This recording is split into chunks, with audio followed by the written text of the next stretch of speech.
Pengertian emosi.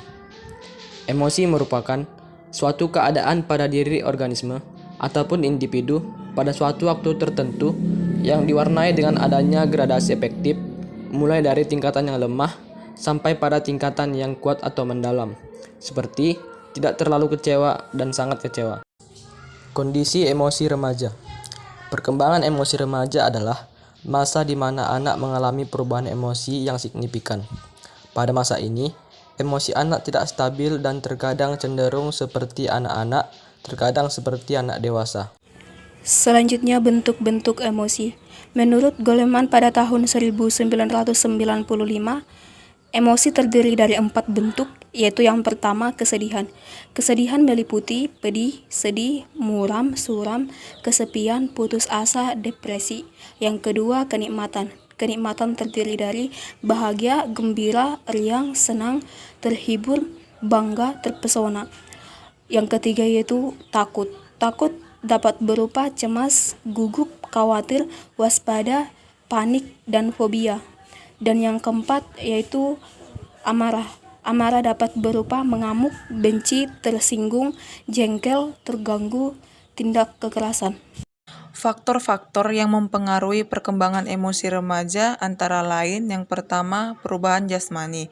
Perubahan jasmani yang ditunjukkan dengan adanya perubahan yang sangat cepat dari anggota tubuh.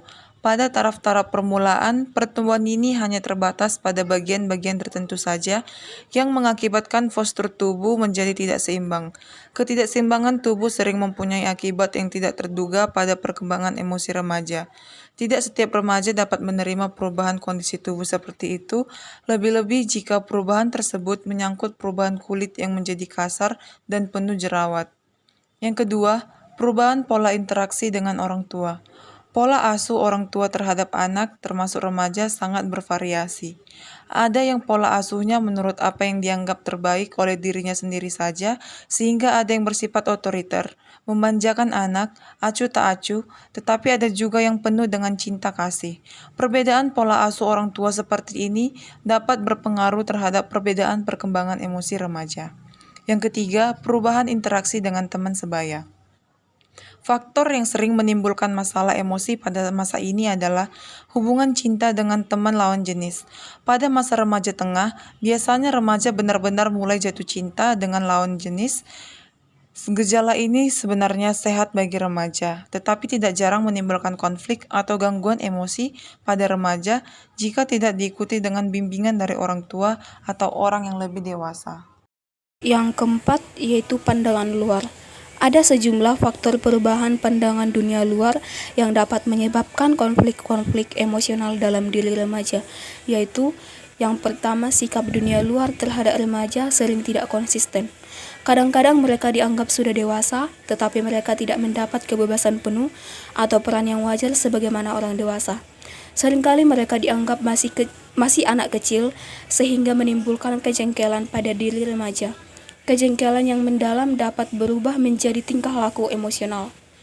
Yang kelima, perubahan interaksi dengan sekolah. Pada masa anak-anak sebelum menginjak masa remaja, sekolah merupakan tempat pendidikan yang diidealkan oleh mereka. Para guru merupakan tokoh yang sangat penting dalam kehidupan mereka, karena selain tokoh intelektual, guru juga merupakan tokoh otoritas bagi para peserta didiknya. Oleh karena itu, tidak jarang anak-anak lebih percaya, lebih patuh, bahkan lebih takut kepada guru daripada kepada orang tuanya. Posisi guru semacam ini sangat strategis apabila digunakan untuk mengembangkan emosi anak melalui penyampaian materi. Solusi. Yang pertama, menurut Dr. Dan Siegel, seorang psikiater anak dan remaja menekankan pentingnya konektivitas dalam mengatasi permasalahan emosi remaja. Menurutnya, membangun hubungan yang kuat antara orang tua dan remaja, serta memfasilitasi komunikasi yang terbuka dan empatik, dapat membantu remaja mengatasi perubahan emosi dan mengembangkan keterampilan pengaturan diri.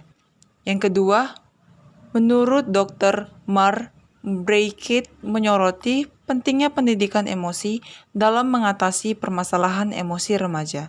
Menurutnya, mengajarkan remaja tentang pengenalan emosi, pemahaman tentang perasaan mereka, dan keterampilan pengelolaan emosi dapat membantu mereka mengatasi stres, meningkatkan kesejahteraan emosional, dan membangun hubungan yang sehat. Kesimpulan, emosi adalah pengalaman efektif yang disertai penyesuaian diri dalam diri individu tentang keadaan mental dan fisik dan berwujud suatu tingkah laku yang nampak.